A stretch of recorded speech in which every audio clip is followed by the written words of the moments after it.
Si vous vous êtes toujours demandé entre la Chine et la Turquie, quel pays est le meilleur pour votre business? Alors je suis sûr que cette vidéo est faite pour vous. Donc restez jusqu'à la...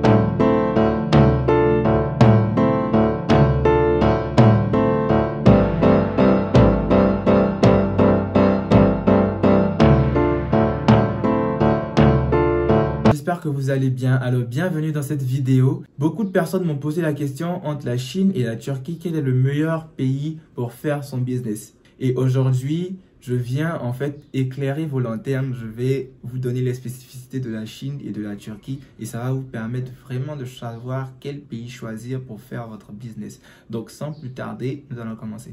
La Turquie est réputée pour la qualité de ses produits. Alors, même si vous avez acheté des produits à 5 $, 6 $, vous allez avoir la qualité qu'il faut. Et sachez que à majorité, les produits turcs sont de très bonne qualité. Disons, je dirais à 90%, les produits turcs sont de très bonne qualité. Mais attention, c'est pas tous les produits en fait qu'il faut acheter en Turquie. Alors le problème avec la Turquie, c'est que la Turquie est un pays pas très accessible.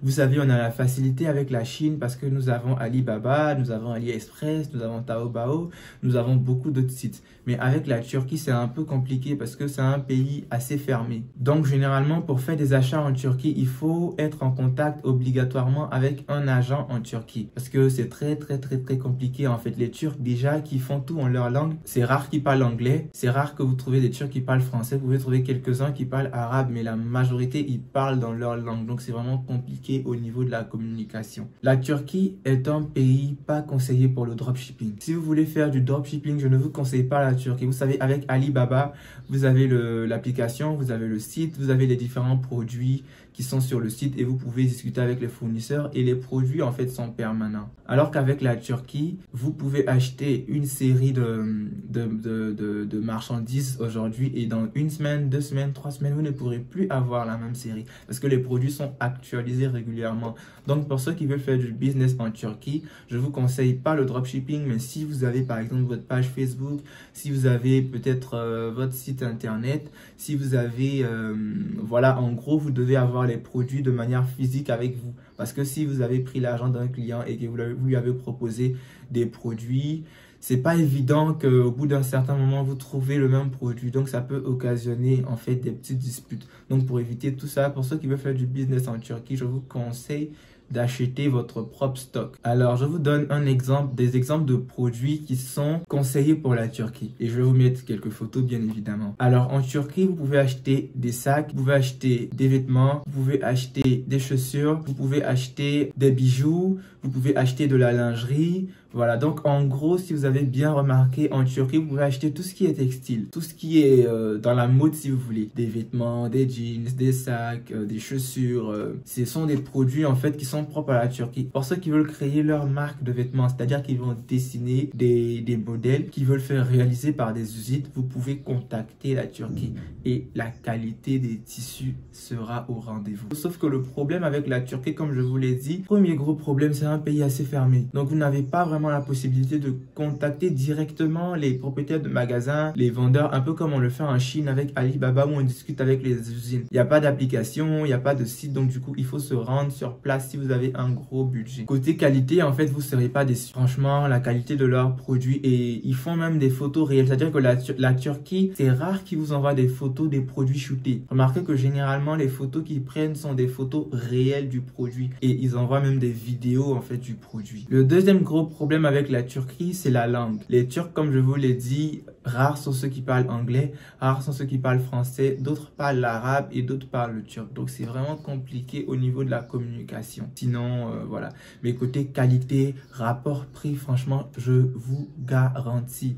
Vous avez en Turquie, ils vendent des tailleurs, ils vendent des sacs. Je vais vous montrer des exemples de sacs qui coûtent 5 $, 10 $, 6 $ et ils sont hyper moins chers. Franchement, la Turquie is the best. Alors, on a fini avec la Turquie, on revient avec la Chine. Alors, la Chine, c'est c'est la base. Donc, vous-même, vous connaissez. Je vous ai recensé aussi des qualités que vous avez avec la Chine. Par exemple, pour la Chine, le prix va avec la qualité. Vous pouvez acheter un article de 1 $, mais attendez-vous à une qualité de 1 $.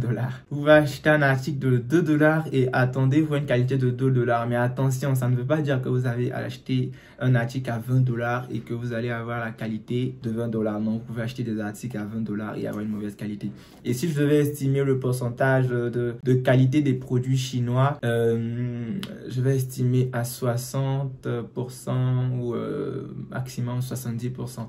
Parce que vous pouvez trouver des articles de très très bonne qualité et vous pouvez trouver des articles de mauvaise qualité. Donc c'est un peu compliqué. Vous voyez que c'est un peu chaud là. Mais en Chine, le dropshipping par contre, il est possible. Parce qu'en Chine, vous avez Alibaba, vous avez Taobao, vous avez beaucoup d'autres sites. Et les produits sont permanents. C'est-à-dire que vous pouvez acheter un produit aujourd'hui et revenir dans, je sais pas moi, 2 semaines, 3 semaines, 1 mois. Vous allez trouver le même produit. Par contre, la Turquie, c'est pas très évident. Mais la Chine, vous pouvez faire du dropshipping sans souci. Vous pouvez, voilà. Et pour ceux qui font du dropshipping, je sais pas, pour ceux qui savent, vous avez la possibilité, en griffe, ça fait pas partie du sujet, mais je vous donne là. Vous avez la possibilité de créer une boutique Shopify et de la connecter à Oberlo. Et Oberlo va vous conseiller des produits sur AliExpress et vous allez pouvoir les importer sur votre site Shopify en dropshipping, en griffe. Donc, si vous êtes intéressé, oui, par ce sujet, n'hésitez pas à me le mettre en commentaire pour que je puisse en faire une vidéo, pourquoi pas dessus. Et je rappelle, n'hésitez pas à vous abonner et à activer la cloche de notification pour voir toutes les vidéos que je publie. Les Chinois, le gros atout, c'est que les Chinois, ils parlent l'anglais. Donc, c'est un point vraiment, vraiment fort. Vous savez, l'anglais, c'est la langue universelle. Donc, du coup, si vous avez votre fournisseur qui parle anglais, franchement, c'est meilleur. Par contre, en Turquie, c'est le turc. Donc, vous allez avoir beaucoup recours au Google Traduction ou à d'autres applications. Donc, la Chine, côté langue, c'est vraiment un atout. Facilité d'achat, oui, j'ai noté facilité d'achat parce que en Chine, même si vous n'êtes pas en Chine, par exemple, moi, je suis jamais allé en Chine, j'ai jamais fait de voyage en Chine, j'ai pas d'amis chinois, mais je fais facilement mes achats en fait en Chine sans souci. Donc, si vous êtes en Afrique, en Amérique, en Europe, peu importe où vous êtes, vous pouvez faire vos achats parce que vous avez beaucoup d'applications, vous avez beaucoup de sites qui vous permettent en fait d'acheter directement avec les Chinois et vous discutez directement avec les usines. Donc, c'est vraiment un gros atout. Ce qui fait que quand vous discutez avec les usines, vous pouvez imprimer votre logo, vous pouvez changer le packaging, vous pouvez changer la couleur de la marchandise, vous pouvez faire beaucoup de choses. Alors, un autre atout de la Chine, c'est que l'expédition est plutôt facile parce que c'est un pays où beaucoup de commerçants y vont pour faire leurs achats. Donc, vous voyez que ça attire en fait les transitaires, ce genre de pays-là. Donc, vous allez constater qu'en Chine, on a beaucoup plus de transitaires, que ce soit au Congo, que ce soit au Mali, au Burkina, en Côte d'Ivoire, au Gabon, vous allez avoir forcément des transitaires. Et ça, c'est encore un atout en fait, parce que si vous achetez une marchandise que vous avez personne pour transporter jusqu'à votre pays, c'est vraiment chaud, voilà. Non. Ils ont des produits qui sont de super bonne qualité, mais ils ont des produits aussi qui ne sont pas de bonne qualité. Donc, il faut faire attention. Mais ce qui est bien, en fait, avec la Chine, c'est qu'une fois que vous avez trouvé le bon fournisseur, votre business, il est lancé parce que c'est plus facile. En fait, vous ne vous prenez pas la tête. Une fois qu'il y a des arrivages, ils vous envoient des messages via WhatsApp, ils vous envoient les photos des produits et voilà, il y a la relation vendeur-client qui s'installe. Donc, du coup, vous êtes plus à l'aise et ça vous permet de bien gérer votre business. Exemple de produits que vous pouvez acheter en Chine. Je vais vous dire qu'en Chine, vous pouvez acheter tous les produits parce qu'ils ont presque tous les produits que vous voulez. Ils ont presque tous les produits, que ce soit dans le bâtiment, que ce soit dans la mode, que ce soit dans l'alimentation, que ce soit les machines, que ce soit les packaging, que ce soit dans l'imprimerie, que ce soit... Ils ont vraiment toutes sortes de produits. Donc, c'est vraiment la qualité avec la Chine. Vous voyez qu'en Turquie, je n'ai pas cité beaucoup de domaines parce que, bon, peut-être qu'ils font ces domaines-là, mais moi, je n'ai pas d'informations dessus. Donc, je ne vais pas vous donner des informations que je ne maîtrise pas. Voilà. Mais en Chine, je sais qu'ils ont tout. Si vous voulez acheter des carreaux pour construire votre maison, si vous voulez acheter des fauteuils, si vous voulez acheter des vêtements, si vous voulez acheter des machines pour votre usine, si vous voulez acheter un ordinateur, des pièces d'ordinateur, ils ont tous ces produits-là, tous ces produits.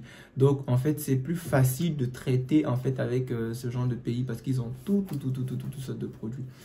J'ai acheté tellement de produits là-bas, franchement, que moi-même, J'aurais pas imaginé en fait qu'ils avaient ces produits-là. Alors, j'aimerais souligner un point super important à propos de la Chine. Quand on dit la Chine, ça crie au scandale, mauvaise qualité. Quand on dit la Chine, ça crie mauvaise qualité, mauvais produits. Quand on parle de la Chine, ça crie basse qualité, contrefaçon, etc. et tout. Alors, je vous explique. En fait, précisément en Afrique, les commerçants africains sont toujours à la recherche de moins cher. Donc, ça fait que quand ils vont en Chine, ils négocient les prix. Par exemple, un produit qui coûte 10 $, eux, ils veulent en fait pour 1 $. Et vous voyez carrément qu'avec la Chine, en fait, le prix varie en fonction de la qualité. Tu peux pas vouloir un produit de 10 $ à 1 $. Ils vont te faire la qualité de 1 $. Donc, ça fait que quand ils reviennent ici, ils reviennent avec des produits de basse qualité et ils ont acheté moins cher. Donc, du coup, ils sont contents. Donc, ce sont ce genre de faits, en fait, qui ont gâté le nom de la Chine. Sinon, franchement, guys, la Chine, il n'y a pas meilleur. Honnêtement, il n'y a pas meilleur. Ils ont de très bons produits, en fait, qui vont vous permettre de bien lancer votre business et de gagner beaucoup d'argent. Si vous ne savez pas, la majorité des produits d'Amazon, en fait, viennent de Chine. Si vous constatez, prenez des produits d'Amazon et allez scanner sur Alibaba, vous allez voir que les produits vont sortir. Et très souvent, l'erreur que les gens font en dropshipping, c'est qu'ils utilisent les mêmes photos que le fournisseur vous donne. Ils utilisent pour les mettre sur leur site. Donc, c'est facile de savoir en fait que le produit vient de Chine ou pas. Alors, on a fini de parler de la Chine et de la Turquie. Maintenant, je vais vous faire une petite synthèse entre la Chine et la Turquie pour que vous puissiez vous décider. La Chine est un pays qui a des produits de manière permanente. C'est-à-dire que vous pouvez retrouver le même produit sur une longue durée. Alors que la Turquie a des produits qui sont très beaux, de très bonne qualité, mais c'est pas évident que vous retrouvez le même produit sur une certaine période.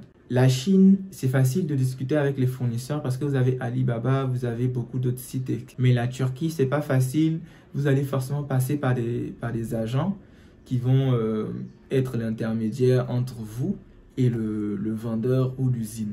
La majorité des Turcs ne parlent pas français ni anglais, c'est plutôt turc et arabe, alors que la Chine, les fournisseurs, ils parlent anglais. En Turquie, vous avez des produits à 90%, je dirais, de très bonne qualité. Alors qu'en Chine, c'est un peu probable que vous trouvez des produits de basse qualité. La Turquie est un pays très fermé, donc c'est un peu chaud côté expédition des produits. Mais quand même, je vous garantis qu'il existe des agences en fait qui expédient des colis de la Turquie jusqu'à votre pays d'origine. Mais en Chine, vous avez beaucoup de transitaires. Vous avez vu que dans mes précédentes vidéos, j'ai cité beaucoup de transitaires, que beaucoup de personnes ici ont profité. Mais par contre, en Turquie, dans la description de la vidéo, je vais vous laisser le contact d'un agent, d'un transitaire que j'ai discuté avec lui récemment par rapport à des produits turcs. Et il fait le transit de la marchandise spécialement Turquie, Côte d'Ivoire, Abidjan. Donc pour les autres pays, je n'en ai pas pour le moment, mais quand j'aurai, je vais mettre bien sûr dans des prochaines vidéos. Mais pour le moment, j'ai pas de contact en fait d'agent de Turquie jusqu'à votre pays. C'est juste pour Turquie, Abidjan, Côte d'Ivoire.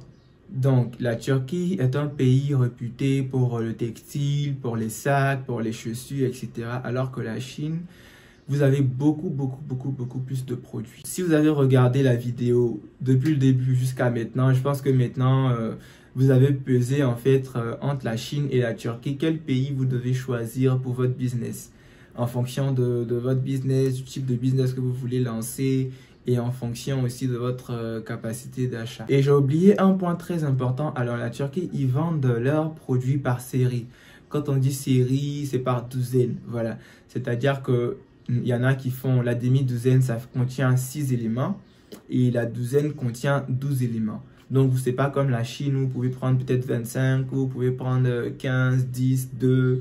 Non, c'est vraiment par douzaine. À moins que vous ayez un agent, un transiteur, un agent qui vous fait en fait le groupage. Le groupage, je vous explique un peu c'est quoi le groupage. C'est-à-dire que le fournisseur donne peut-être la douzaine et lui, il a un groupe. Si vous êtes plusieurs dans ce groupe-là, chacun veut 2, 3, 4 et quand on réunit, ça atteint la quota. Donc, du coup, il passe la commande.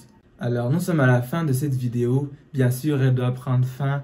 Et merci d'avoir regardé du début jusqu'à la fin. N'hésitez pas à vous abonner et à activer la cloche de notification pour pouvoir être notifié quand je publierai de nouvelles vidéos. Donc, pour ceux qui veulent me contacter, je vous laisse mon adresse mail, je vous laisse mon Snapchat et je vous laisse mon Instagram aussi. Et surtout, si vous avez des questions, des propositions de thèmes, si vous avez des idées, et si vous avez des retours d'expérience avec la Chine ou la Turquie, n'hésitez pas à les raconter en commentaire. Ça pourra aider d'autres personnes qui veulent se lancer dans ce business. Parce que le but de cette chaîne, c'est de s'aider, c'est de faire des retours d'expérience, de partager le peu qu'on sait pour que chacun puisse avancer. Sur ce, on se dit à la prochaine vidéo.